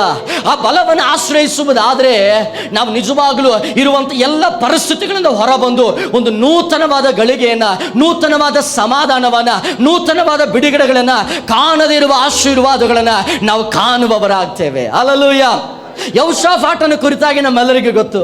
ಯೆಹೋಷಾಫಾಟನ ಜೀವಿತದಲ್ಲಿ ನೋಡುವಾಗ ನಾವು ಮೊದಲನೇ ಪೂರ್ವಕಾಲ ವೃತ್ತಾಂತವನ್ನು ಓದಿ ನೋಡುವಾಗ ನಮಗೆ ಗೊತ್ತಾಗ್ತದೆ, 20ನೇ ಅಧ್ಯಾಯ ಅಲ್ಲಿ ವಿತೌಟ್ ಇನ್ಫಾರ್ಮೇಶನ್ 3 ರಾಜರುಗಳು ಒಂದಾಗ್ತಾರೆ.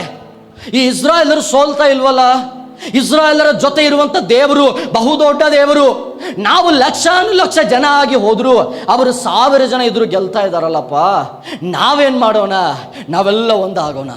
ಶತ್ರುಗಳು ಏನಿದ್ದೇವಲ್ಲ ನಾವೆಲ್ಲ ಒಂದಾಗೋಣ. ಒಂದಾಗಿ ಅವರಿಗೆ ವಿರುದ್ಧವಾಗಿ ನಾವು ಹೋಗೋಣ. ನಾವು ಹೇಳೋದು ಬೇಡ, ಅವರಿಗೆ ನೇರವಾಗಿ ಅಟ್ಯಾಕೆ ಮಾಡೋದು, ನೇರವಾಗಿ ಆಕ್ರಮಣೆ ಮಾಡೋದು. ಅಲ್ಲಿ ವಾಕ್ಯ ಹೇಳುತ್ತದೆ ಏನಂತ ಹೇಳಿದ್ರೆ 3 ರಾಜರುಗಳು ಎಂಬುದಾಗಿ ಅಲ್ಲಿ ವಾಕ್ಯ ಹೇಳುತ್ತದೆ. ಮೋವಾಬ್ಯರು, ಅಮೋನಿಯರು ಮತ್ತು ಮೆಗುನ್ಯರು ಅವರು ಒಟ್ಟಾಗಿ ಕೂಡಿ ಅವರನ್ನು ಸುತ್ತುವರಿದರು. ಆಗ ಒಬ್ಬ ವ್ಯಕ್ತಿ ಬಂದು ಹೇಳ್ತಾನೆ ಏನಂತ ಹೇಳಿದ್ರೆ, ಅಯ್ಯೋ ರಾಜರೇ, ಆಲ್ರೆಡಿ ಸೈನ್ಯ ಬಂದಿದೆ, ರೆಡಿಯಾಗಿ ಬಂದಿದೆ, ಸಿದ್ಧವಾಗಿ ಬಂದಿದೆ, ಆಲ್ರೆಡಿ ನಿಂತಿದ್ದಾರೆ. ಇನ್ನು ಕತ್ತಿ ನಮ್ಮ ಕುತ್ತಿಗೆ ಮೇಲೆ ಇರುತ್ತದೆ, ಮರಣವೇ ನಮ್ಮ ಗತಿ. ನಾವು ಏನು ಮಾಡೋಣ ಅಂದಾಗ ಅಲ್ಲಿ ವಾಕ್ಯ ಹೀಗೆ ಹೇಳುತ್ತದೆ, ಯೆಹೋಷಾಫಾಟನು ಹೆದರಿದನು ಎಂಬುದಾಗಿ ವಾಕ್ಯ ಹೇಳುತ್ತದೆ. ರಾಜನೇ ಹೆದರಿದ, ರಾಜನೇ ಸ್ಥಿರವಾಗಿರಬೇಕು, ರಾಜನೇ ಬಲ ಹೊಂದಬೇಕು, ರಾಜನೇ ಧೈರ್ಯ ಪಡಿಸಬೇಕು. ಆದರೆ ವಾಕ್ಯ ಹೇಳುತ್ತದೆ ರಾಜ ಏನಾದನಂತೆ ಹೆದರಿದ. ಆದರೂ ಅವನು ದೇವರನ್ನು ಆಶ್ರಯಿಸಿಕೊಳ್ಳಬೇಕೆಂಬ ನಿರ್ಣಯ ಮಾಡಿಕೊಂಡ. ಹಲ್ಲೆಲೂಯಾ. ಇದೀರ ಅಲ್ಲಿ ವಾಕ್ಯ ಎಷ್ಟು ಸುಂದರವಾಗಿ ಹೇಳ್ತದೆ. ಅವನು ಹೆದರಿದ ನಿಜ, ಆದರೆ ದೇವರನ್ನು ಆಶ್ರಯಿಸಿಕೊಳ್ಳಬೇಕೆಂಬ ನಿರ್ಣಯ ಮಾಡಿಕೊಂಡ. ಸೈನಿಕರೇ ಬಂದಿದೆಯಪ್ಪ, ಸೈನ್ಯ ವಿರೋಧಿಗಳು ಬಂದಿದಾರಪ್ಪ, ರೆಡಿ ಆಗ್ರಪ್ಪ, ಮನೆಗೆ ಒಬ್ಬೊಬ್ಬರಾದ್ರೂ ಬಂದ್ರಪ್ಪ, ಕವಚಗಳನ್ನು ಧರಿಸಿಕೊಡ್ರಪ್ಪ, ಕತ್ತಿಗಳನ್ನು ತಗೊಳ್ರಪ್ಪ, ಅಶ್ವಮೇಧಗಳನ್ನು ಸಿದ್ಧ ಮಾಡ್ರಪ್ಪ, ರಥಗಳನ್ನು ತೆಗೆದುಕೊಂಡು ಬಂದ್ರಪ್ಪ. ಅಲ್ಲ, ಅವನು ಹೆದರಿದ, ಆದ್ರೆ ದೇವರನ್ನು ಅವನು ನೋಡ್ದ. ಹಲ್ಲೆಲೂಯ. ಎಷ್ಟು ಜನ ನಾವು ದೇವರನ್ನು ನಾವು ನೋಡ್ತಾ ಇದ್ದೇವೆ? ನಂಬಿಕೆ ಇಲ್ಲದವರ ಹಾಗೆ ಆ ಹೆದರಿಕೆಯಲ್ಲೇ ನಾವು ಬದುಕ್ತಾ ಇದ್ದೇವೋ, ಆ ಕಷ್ಟಗಳನ್ನೇ ನೋಡ್ತಾ ನಾವು ಕುಂದಿ ಹೋಗ್ತಾ ಇದ್ದೇವೋ. ಇವತ್ತು ಬಗೆಹರಿತದೋ, ನಾಳೆ ಬಗೆಹರಿತದೋ, ನಮಗೊಬ್ಬ ದೇವರಿದ್ದಾನೆ ಅನ್ನುವ ನಂಬಿಕೆ ಇಲ್ಲದವರಾಗಿ ನಾವು ಜೀವಿಸ್ತಾ ಇದ್ದೇವಾ? ಇವತ್ತು ನಮ್ಮ ನಿರ್ಧಾರಗಳನ್ನು ಬದಲಾವಣೆ ಮಾಡಿಕೊಳ್ಳೋಣ, ನಮ್ಮ ಆಲೋಚನೆಗಳನ್ನು ಬದಲಾವಣೆ ಮಾಡಿಕೊಳ್ಳೋಣ. ದಾವಿದನ ಹಾಗೆ ದೇವರಲ್ಲಿ ಬಲ ಹೊಂದೋಣ. ಯೆಹೋಷಾಫಾಟನ ಹಾಗೆ ನಾವು ದೇವರನ್ನು ಆಶ್ರಯಿಸಿಕೊಳ್ಳೋಣ. ನಮಗೆ ಬಿಡುಗಡೆ ಇದೆ. ಹಲ್ಲೆಲೂಯ. ನಮಗೆ ಆಶೀರ್ವಾದ ಇದೆ. ಅಲ್ಲಿ ವಾಕ್ಯವನ್ನು ಓದಿ ನೋಡುವಾಗ ನಮಗೆ ಗೊತ್ತಾಗ್ತದೆ ಏನಂತ ಹೇಳಿದ್ರೆ, ಅವನು ಒಂದು ಪ್ರಾರ್ಥನೆ ಮಾಡ್ತಾನೆ. 2ನೇ ಪೂರ್ವಕಾಲ ವೃತ್ತಾಂತ 20ನೇ ಅಧ್ಯಾಯ 12ನೇ ವಚನದಲ್ಲಿ ಒಂದು ಪ್ರಾರ್ಥನೆ ಮಾಡ್ತಾನೆ. ಆ ಪ್ರಾರ್ಥನೆ ಏನಂತ ಹೇಳಿದ್ರೆ, ದೇವರೇ, ಈ ಸೈನ್ಯದೊಂದಿಗೆ ಹೋರಾಡುವುದಕ್ಕೆ ನಮ್ಮಲ್ಲಿ ಬಲ ಇಲ್ಲ, ಶಕ್ತಿ ಇಲ್ಲಪ್ಪ, ಆದರೆ ನಮ್ಮ ಕಣ್ಣುಗಳು ನಿಮ್ಮನ್ನೇ ನೋಡುತ್ತವೆ. ಹಲ್ಲೆಲೂಯ. ನಮ್ಮ ಕಣ್ಣುಗಳು ನಿಮ್ಮನ್ನೇ ನೋಡುತ್ತವೆ. ಆ ಒಂದು ಮಾತು ಸಾಕರೆ, ನಂಬಿಕೆಯಿಂದ ಆ ಒಂದು ಮಾತು ಸಾಕು ದೇವರಿಗೆ. ಹೃದಯಪೂರ್ವಕವಾಗಿ ಆ ಒಂದು ಮಾತು ಸಾಕು. ಬರೀ ಬಾಯಿ ಮಾತಿನಿಂದ ಅಲ್ಲ. ಅನೇಕರು ನಮ್ಮ ಜೀವಿತಗಳಲ್ಲಿ ಮಾಡುವಂಥ ಕಾರ್ಯ ಗುಂಪಿನ ಮಧ್ಯ ಯಾರದೋ ಒತ್ತಾಯಕ್ಕಾಗಿ ದೇವರ ಮೇಲೆ ನಂಬಿಕೆ ಇಡೋದಲ್ಲ. ಯಾರದೋ ಏನಂತ ಹೇಳಿದ್ರೆ ನಮ್ಮನ್ನು ಕೈ ಹಿಡಿದು ಕರ್ಕೊಂಡು ಬರ್ತಾರೆ, ಅಥವಾ ನಮ್ಮ ಮನೆಯಲ್ಲಿ ವಿಧಿ ಇಲ್ಲದೆ ನಾನು ಬರಲೇಬೇಕಾಗಿದೆ, ವಿಧಿ ಇಲ್ಲದೆ ಆರಾಧನೆ ಮಾಡಲೇಬೇಕಾಗಿದೆ, ವಿಧಿ ಇಲ್ಲದೆ ಪ್ರಾರ್ಥನೆ ಮಾಡಲೇಬೇಕಾಗಿದೆ, ಅಯ್ಯೋ ಬಿಡ್ತಾ ಇಲ್ಲಪ್ಪ, ವಾಕ್ಯ ಓದ್ದೆ ಹೊರತು ನನ್ನನ್ನು ಬಿಡೋದಿಲ್ಲ ಅಂತ ತೀರ್ಮಾನಗಳಿಂದ ಅಲ್ಲ ಪ್ರಿಯರೇ. ನಂಬಿಕೆಯಿಂದ ದೇವರನ್ನು ಆಶ್ರಯಿಸಿಕೊಡ್ರಿ. ಹೃದಯಪೂರ್ವಕವಾಗಿ ನಿಮ್ಮ ಪೂರ್ಣ ಮನಸ್ಸಿನಿಂದ, ನಿಮ್ಮ ಪೂರ್ಣ ಶಕ್ತಿಯಿಂದ, ನಿಮ್ಮ ಪೂರ್ಣ ಜ್ಞಾನದಿಂದ ದೇವರನ್ನು ಆಶ್ರಯಿಸಿಕೊಡ್ರಿ. ಅವರು ಆಶ್ರಯಿಸಿಕೊಂಡರು, ಅವರು ಪ್ರಾರ್ಥನೆ ಮಾಡಿದರು. ಅದಕ್ಕೆ ಉತ್ತರ ಏನು ಗೊತ್ತಾ? ದೇವರು ಉತ್ತರ ಏನು ಗೊತ್ತಾ? ಅಲ್ಲಿ ವಾಕ್ಯವನ್ನು ಓದಿ ನೋಡುವಾಗ ನಮಗೆ ಗೊತ್ತಾಗ್ತದೆ. 20ನೇ ಅಧ್ಯಾಯ 15ನೇ ವಚನದಲ್ಲಿ ಆಗ ದೇವರು ಅವರಿಗೆ ಕೊಟ್ಟಂತ ಒಂದು ಶಬ್ದ, ಒಂದು ವಾಗ್ದಾನ ಏನು ಗೊತ್ತಾ? ಯುದ್ಧ ನಿಮ್ಮದಲ್ಲ, ಯುದ್ಧ ಯೆಹೋವನದು. ಹಲ್ಲೆಲೂಯಾ.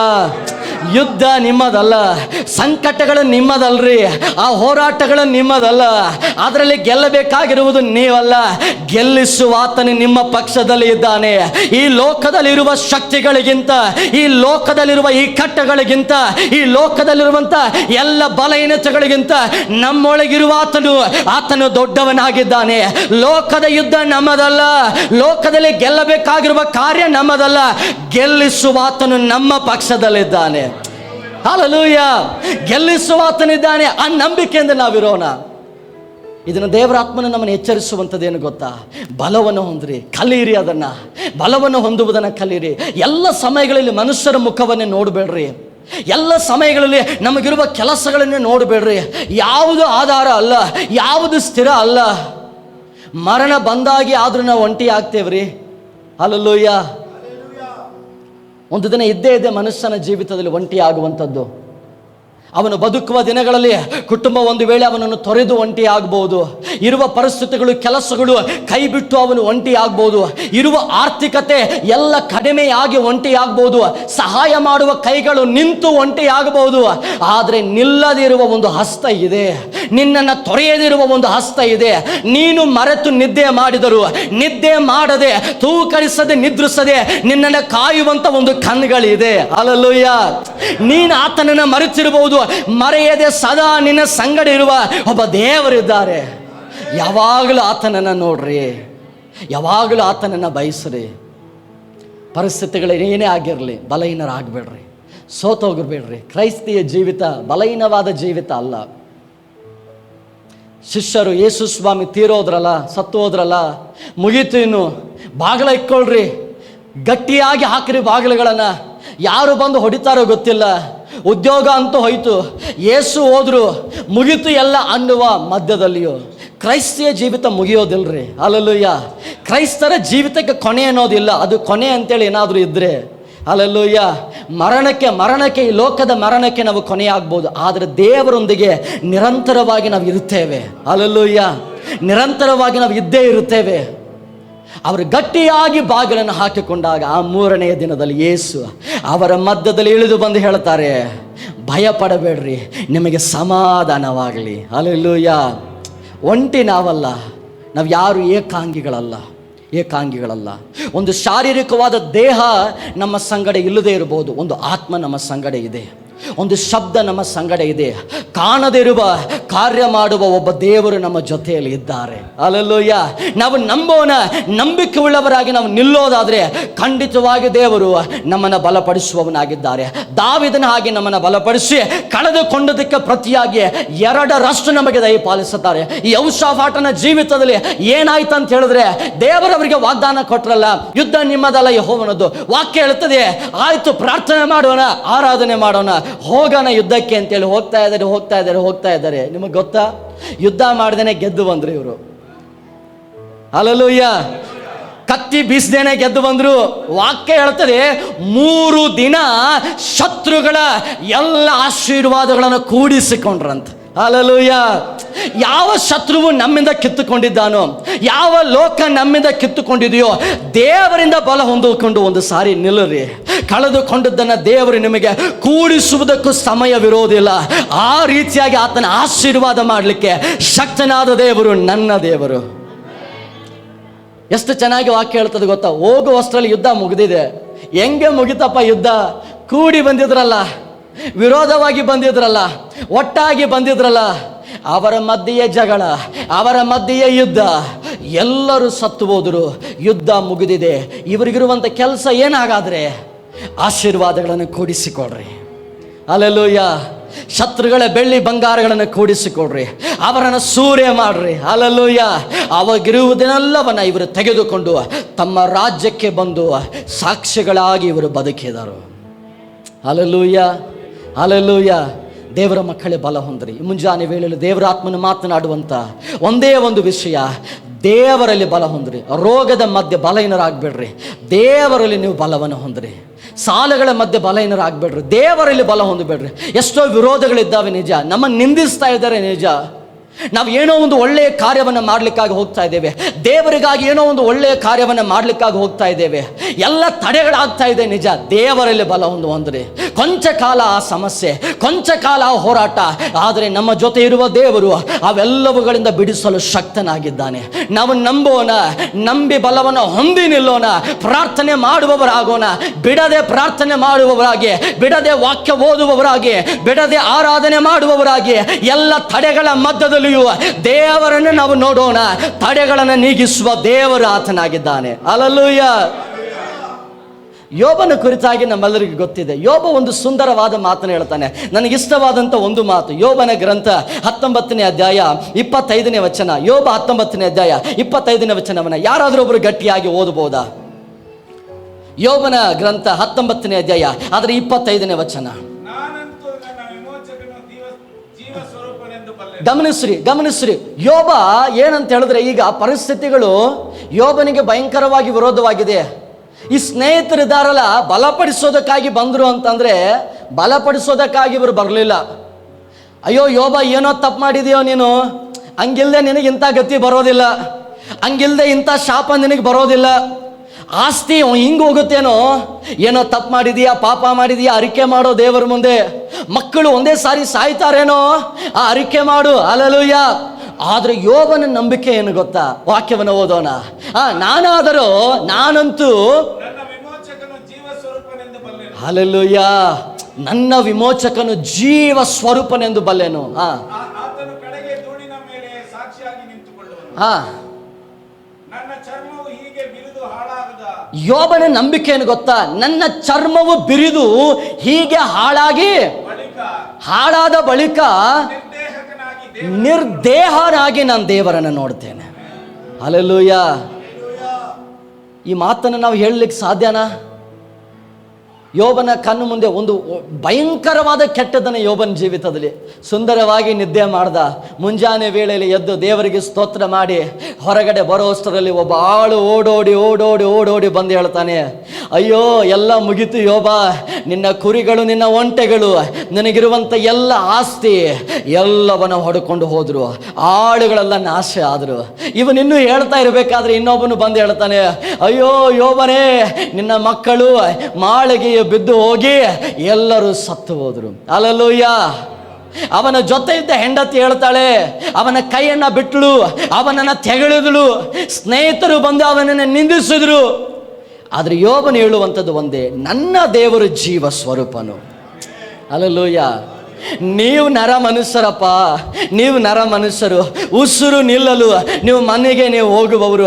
ನನ್ನ ದೇವರು ಜೀವ ಸ್ವರೂಪನು, ನಿತ್ಯ ನಿರಂತರ ಇರುವಾತನು. ನಾನು ಕೊನೆಯದಾಗಿ ಈ ಚರ್ಮ ಇದೆಯಲ್ಲ, ಇದು ಬಿರಿದು ಹಾಳಾಗಿ ಹೋದ್ರು ನನ್ನ ದೇವರನ್ನು ಬಿಡೋದಿಲ್ಲ. ನಾನು ನಿರ್ದೇಹನಾದ್ರು ನನ್ನ ದೇವರನ್ನೇ ನಾನು ನೋಡ್ತೇನೆ. ಹಲ್ಲೆಲೂಯಾ. ಕೈಗಳ ತಟ್ಟಿ ದೇವರಿಗೆ ಸ್ತೋತ್ರ ಮಾಡೋಣವ.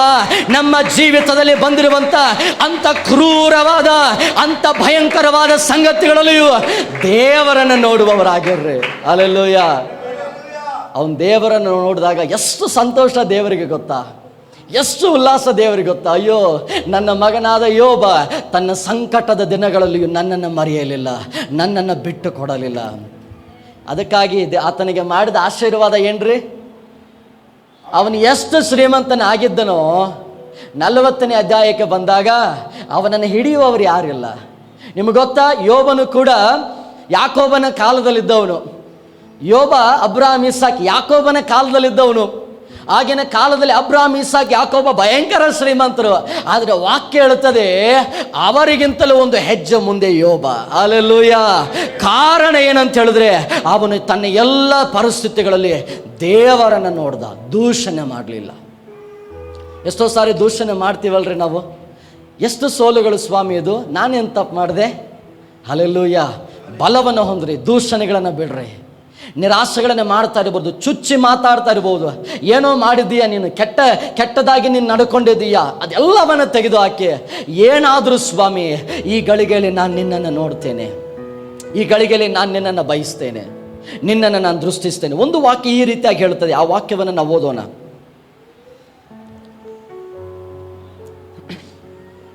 ಕೀರ್ತನೆಗಳ ಪುಸ್ತಕ 84ನೇ ಅಧ್ಯಾಯ, ಕೀರ್ತನೆಗಳು 84ನೇ ಅಧ್ಯಾಯ 5 ಮತ್ತು 6ನೇ ವಚನ. ಕೀರ್ತನೆಗಳು 84, 5 ಮತ್ತು 6ನೇ ವಚನ. ನಿನ್ನಲ್ಲಿ ಬಲವನ್ನು ಹೊಂದುವ ಮನುಷ್ಯರು ಧನ್ಯರು, ಅವರು ಯಾತ್ರಾ ಪರರಾಗಿ ಕಣ್ಣೀರಿನ ತಗ್ಗನ್ನು ದಾಟುವಾಗ ಅಲ್ಲಿ ಒರತುಗಳನ್ನು ತೋಡಿ ನೀರಿನ ಸ್ಥಳವಾಗಿ ಮಾಡುತ್ತಾರೆ. ಹಲ್ಲೆಲೂಯಾ. ಇದು ಕ್ರೈಸ್ತಿಯ ಜೀವಿತದ ಮಕ್ಕಳ ಒಂದು ಗುಣಲಕ್ಷಣ. ಈ ಲೋಕದಲ್ಲಿ ನಾವು ನಡೆಯುವ ದಾರಿಯಲ್ಲಿ ಅನೇಕ ತಗ್ಗುಗಳಿದೆ, ಅನೇಕ ಕೊರತೆಗಳಿದೆ, ಮರುಭೂಮಿಯ ಜೀವಿತ ಇದೆ, ಅರಣ್ಯದ ಜೀವಿತ ಇದೆ. ಆದರೆ ವಾಕ್ಯ ಹೇಳುತ್ತದೆ, ದೇವರಲ್ಲಿ ಬಲವನ್ನು ಹೊಂದುವ ಮನುಷ್ಯರು ಧನ್ಯರು. ಹಣದಲ್ಲಿ ಅಲ್ಲ, ಅಧಿಕಾರದಲ್ಲಿ ಅಲ್ಲ, ತಮಗಿರುವ ಗುಂಪಿನಲ್ಲಿ ಅಲ್ಲ. ವಾಕ್ಯ ಹೇಳುತ್ತದೆ, ದೇವರಲ್ಲಿ ಬಲವನ್ನು ಹೊಂದುವ ಮನುಷ್ಯರು ಧನ್ಯರು. ಹಲ್ಲೆಲೂಯಾ. ಹೊಸ ಒಡಂಬಡಿಕೆ ಅಪೊಸ್ತಲರ ಕೃತ್ಯದಲ್ಲಿ ಹೆರೋದ ಅನ್ನುವಂಥ ಒಬ್ಬ ರಾಜನಿದ್ದಾನೆ. ಆ ರಾಜನ ಒಂದು ಸಾರಿ ಏನು ಮಾಡ್ತಾನೆ ಗೊತ್ತಾ? ಎದ್ದು ನಿಂತು ದೇವರಾತ್ಮ ಭರಿತನಾಗಿ ಒಂದು ಮಾತನ್ನು ಮಾತಾಡ್ತಾನೆ ಎಲ್ಲ ಜನರಿಗೆ, ದೇವರಾತ್ಮ ಭರಿತನಾಗಿ. ಆಮೇಲೆ ಅವನು ತನ್ನನ್ನು ಹೆಚ್ಚಿಸಿಕೊಳ್ತಾನಂತೆ. ನಾನು ಮಾತಾಡಿದ್ದನ್ನ ಇದನ್ನ ಎಂಥ ವ್ಯಕ್ತಿ ಅಲ್ಲ ನಾನು, ಇಂಥ ಜ್ಞಾನದ ಮಾತುಗಳನ್ನ ನಾನು ಮಾತಾಡ್ತೇನಲ್ಲ, ಈ ಜನರಿಗೆ ಇಂಥ ಒಳ್ಳೆಯ ಆಲೋಚನೆಗಳನ್ನ ನಾನು ಕೊಡ್ತೇನಲ್ಲ ಅಂತೇಳಿ ತನ್ನನ್ನು ಹೆಚ್ಚಿಸಿಕೊಂಡ ಅಂತೆ. ಆ ಕ್ಷಣವೇ ಅವನು ಸತ್ತು ಹೋದ ಅಂತ ವಾಕ್ಯ ಹೇಳ್ತದ್ರಿ. ಹಲ್ಲೆಲೂಯಾ. ನಿನ್ನಲ್ಲಿ ನೀನು ಬಲ ಹೊಂದಬೇಡ, ಸ್ವಂತ ಜ್ಞಾನ ಸ್ವಂತ ಬುದ್ಧಿಯಲ್ಲಿ ಬಲ ಹೊಂದಬೇಡ, ಸ್ವಂತ ವಿಚಾರಗಳಲ್ಲಿ ಬಲ ಹೊಂದಬೇಡ, ಸ್ವಂತ ಉಪದೇಶಗಳಲ್ಲಿ ಬಲ ಹೊಂದಬೇಡ, ದೇವರಲ್ಲಿ ಬಲವನ್ನು ಹೊಂದ್ರಿ. ಅಲ್ಲಿ ವಾಕ್ಯ ಎಷ್ಟು ಚೆನ್ನಾಗಿ ಹೇಳ್ತದೆ, ನಾವು ಯಾತ್ರಾಪರರಾಗಿ ಈ ಲೋಕದ ಜೀವಿತದಲ್ಲಿ ನಡೆಯುವಾಗ 7 ಬೀಳುಗಳ ಮಧ್ಯದಲ್ಲಿಯೂ ನಮಗೊಂದು ಕಣ್ಣೀರಿನ ತಗ್ಗಿದೆ, ಒಂದು ನೋವಿನ ತಗ್ಗಿದೆ, ಒಂದು ಸೋಲಿನ ತಗ್ಗಿದೆ, ಒಂದು ನಿರಾಶೆಯ ತಗ್ಗಿದೆ. ಆದರೂ ಆ ತಗ್ಗಿನಲ್ಲಿ ಜೀವಕರವಾದ ಹೊರತೆಗಳನ್ನು ಆತನು ಉಂಟು ಮಾಡುತ್ತಾನೆ. ಹಲ್ಲೆಲೂಯಾ. ನಾವು ದೇವರ ಮಕ್ಕಳಾದ ಕಾರಣ ಇತರರಂತೆ ಅಪನಂಬಿಗಸ್ತರಾಗಿ ನಾವು ಜೀವಿಸಬಾರದು, ಇತರರಂತೆ ನಾವು ವಿಚಾರಗಳನ್ನು ಮಾಡಬಾರ್ದು, ಇತರರ ಹಾಗೆ ನಿರೀಕ್ಷೆ ಇಲ್ಲದ ಇತರರಂತೆ ನಾವು ಬದುಕಬಾರದು. ನಿರೀಕ್ಷೆ ಉಳ್ಳವರಾಗಿ ನಾವಿರಬೇಕು. ಕ್ರೈಸ್ತರಿಗೆ ದೇವರು ಕೊಟ್ಟಂಥ ಒಂದು ಬೆಸ್ಟ್, ಒಂದು ಒಳ್ಳೆಯ ಆಶೀರ್ವಾದ, ಒಂದು ಒಳ್ಳೆಯ ವಾಗ್ದಾನ, ಒಂದು ಒಳ್ಳೆಯ ಆಯುಧ ಏನು ಗೊತ್ತಾ, ಒಂದು ಒಳ್ಳೆಯ ವಿಚಾರ ಏನು ಗೊತ್ತಾ, ಅದು ನಿರೀಕ್ಷೆ. ನಿರೀಕ್ಷಿಸ್ರಿ, ನೀವು ನಿರೀಕ್ಷಿಸಿದಂತೆ ನಿಮಗಾಗ್ತದೆ. ಬಲಹೀನತೆ ಮಧ್ಯದಲ್ಲಿ ದೇವರು ನನ್ನ ಸಂಗಡ ಇದ್ದಾರೆ, ನಾನು ಬಲ ಹೊಂದುತ್ತೇನೆ, ನಾನು ಯಾವುದನ್ನು ಕಳ್ಕೊಂಡಿದ್ದೇನೋ ಅದನ್ನು ಹೊಂದಲಿಕ್ಕಾಗಿ ನಾನು ಹೋಗ್ತೇನೆ ಅನ್ನುವ ನಂಬಿಕೆಯಿಂದ ನಿಲ್ರಿ. ಖಂಡಿತವಾಗಿ ದೇವರು ಅದನ್ನು ಕೊಡಲಿಕ್ಕೆ ಶಕ್ತರಾಗಿದ್ದಾರೆ. ಹಲ್ಲೆಲೂಯಾ. ಬರುವ ಎಲ್ಲ ವಿರೋಧಗಳನ್ನು ತಡೆಯುವುದಕ್ಕೆ ಆತನ ಶಕ್ತನಾಗಿದ್ದಾನೆ. ಬರುವ ಎಲ್ಲ ನಿಂದೆ ಅವಮಾನಗಳಿಂದ ಬಿಡಿಸಿ ಒಂದು ವಿಶಾಲತೆಯ ಕಡೆಗೆ ನಡೆಸಲು ಆತನ ಶಕ್ತನಾಗಿದ್ದಾನೆ. ಅವಮಾನಕ್ಕೆ ಬದಲಾಗಿ 2ರಷ್ಟು ಮಾನವನ ಕೊಡಲಿಕ್ಕೆ ಆತನ ಶಕ್ತನಾಗಿದ್ದಾನೆ. ಹಿಂದೆಯಿಂದ ನಮ್ಮನ್ನು ಬೆನ್ನಟ್ಟಿದಂತ, ನಮ್ಮ ಹಿಂದೆ ಇರುವಂತ ಎಲ್ಲ ವಿಧವಾದ ಕ್ರೂರವಾದ ಕಾರ್ಯಗಳಿಂದ, ಬೆನ್ನಿಂದ ಇರುವಂತ ಎಲ್ಲ ಲೋಕದ ಕೆಟ್ಟ ಸಂಗತಿಗಳಿಂದ ಬಿಡಿಸಿ ಆಶೀರ್ವಾದವಾಗಿ ನಿಲ್ಲಿಸಲು ಆತನ ಶಕ್ತನಾಗಿದ್ದಾನೆ. ಯೆಶಾಯನ ಗ್ರಂಥ ಬಹಳ ಚೆನ್ನಾಗಿ ಒಂದು ಮಾತನ್ನು ಹೇಳ್ತದೆ. ಏನು ಗೊತ್ತಾ, 54:17 ವಚನದಲ್ಲಿ ಹೀಗೆ ಹೇಳ್ತದೆ, ನಿಮ್ಮನ್ನ ಎದುರಿಸಲು ಕಲ್ಪಿಸದ ಯಾವ ಆಯುಧ ನಿಮ್ಮನ್ನ ಜಯಿಸದು. ಕಾರಣ ಏನು ಗೊತ್ತಾ, ನೀವು ಬಲವನ್ನ ಮನುಷ್ಯರಲ್ಲಿ ಹೊಂದ್ತಾ ಇಲ್ಲ, ನೀವು ಬಲವನ್ನ ಸೈನ್ಯದಲ್ಲಿ ಹೊಂದ್ತಾ ಇಲ್ಲ, ನೀವು ಬಲವನ್ನ ಮನೆಯವರಿಂದ ಹೊಂದ್ತಾ ಇಲ್ಲ, ನೀವು ಹೊಂದುವ ಬಲ ಅದು ದೇವರಿಂದ. ಆ ಬಲವನ್ನು ಕದರಿಸಲಿಕ್ಕೆ ಯಾರಿಂದಲೂ ಸಾಧ್ಯವಿಲ್ಲ. ಈ ಲೋಕದ ಶಕ್ತಿಗಳು, ಪಾತಾಳ ಲೋಕದ ಶಕ್ತಿಗಳು ಅದನ್ನು ಕದಲಿಸಲಿಕ್ಕೆ ಸಾಧ್ಯ ಇಲ್ಲ. ಆ ಬಲವನ್ನು ಯಾರು ಕದಲಿಸಲಿಕ್ಕೆ ಸಾಧ್ಯ ಪ್ರಿಯರೇ? ಅದಕ್ಕಾಗಿ ದೇವರಲ್ಲಿ ಬಲವನ್ನು ಹೊಂದ್ರಿ, ಆತನನ್ನು ನೋಡ್ರಿ.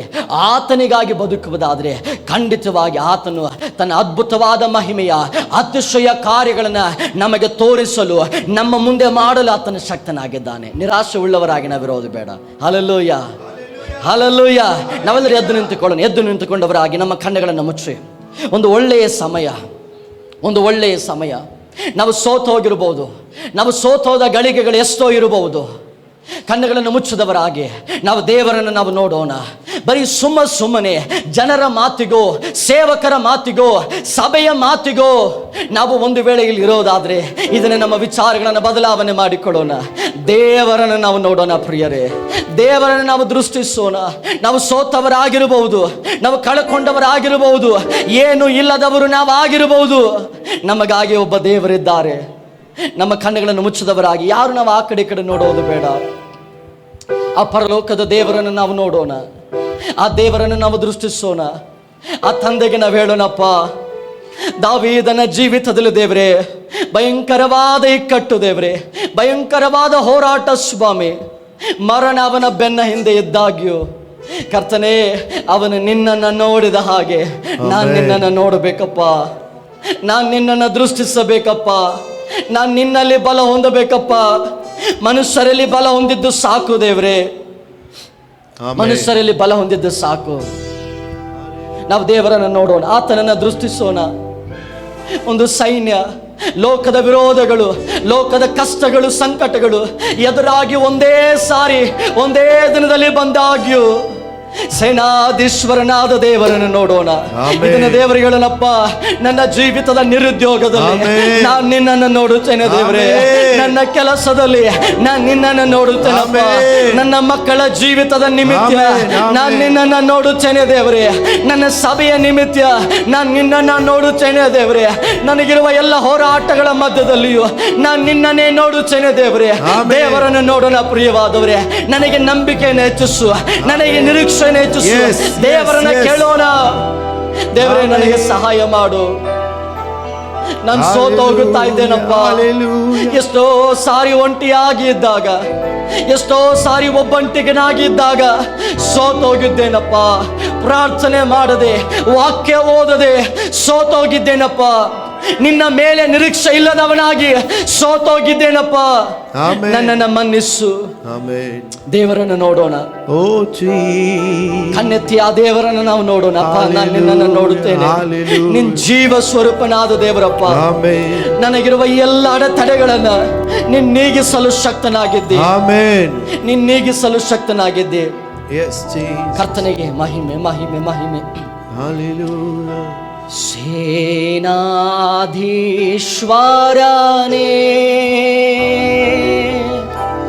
ನಿನ್ನ ನಿವಾಸಗಳು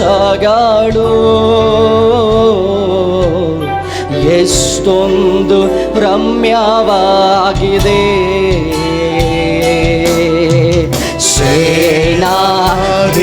ಸೇನಾಧೀಶ್ವರನೇ,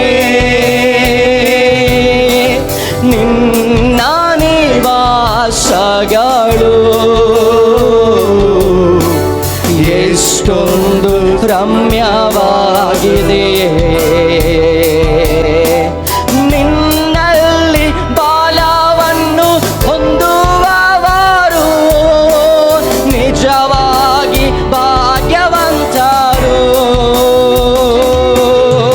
ನಿನ್ನಲ್ಲಿ ಬಲವನ್ನು ಹೊಂದುವವರು ನಿಜವಾಗಿ ಭಾಗ್ಯವಂತರು. ಓಡಿದರು ದನಿಯಲಾರರು, ಓಡಿದರು ದನಿಯಲಾರರು, ನಡೆದರು ಬಳಲಲಾರರು. ಅವರು ನಡೆದರು ಬಳಲಲ, ಹೇಳೋಣ, ನಡೆದರು ಬಳಲಲಾರರು, ನಡೆದರು ಬಳಲಲಾರರು. ಅವರು ನಡೆದರು ಬಳಲಲ. ದೇವರೇ, ನಮ್ಮ ನಂಬಿಕೆ ನೀನಪ್ಪ. ಸೇನಾಧೀಶ್ವರನೇ,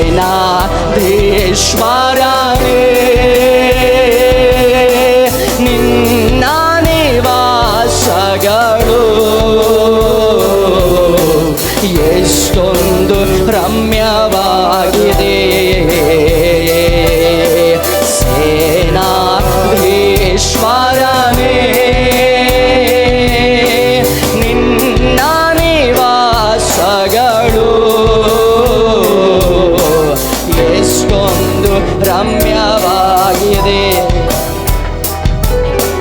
ಕಣ್ಣೀರ ಹಾದಿಯಲ್ಲಿ ನಡೆಯುವಾಗ ಹರುಷದ ಹೊನಲಾಗಿ ಮಾರ್ಪಡುವುದು. ಬಲದಿಂದ ಬಲ ಹೊಂದಿ, ಬಲದಿಂದ ಬಲ ಹೊಂದಿ ಚೀಯೋನ ಕಾಣುವರು. ಅವರು ಚೀಯೋನ ಹೇಳೋಣ, ಚೀಯೋನ, ಓ ಚೀಯೋನ ಕಾಣುವರು. ಅವರು ಚೀಯೋನ ಕಾಣುವರು. ಸೇನಾಧೀಶ್ವರನೇ, ಸೇನಾಧೀಶ್ವರನೇ,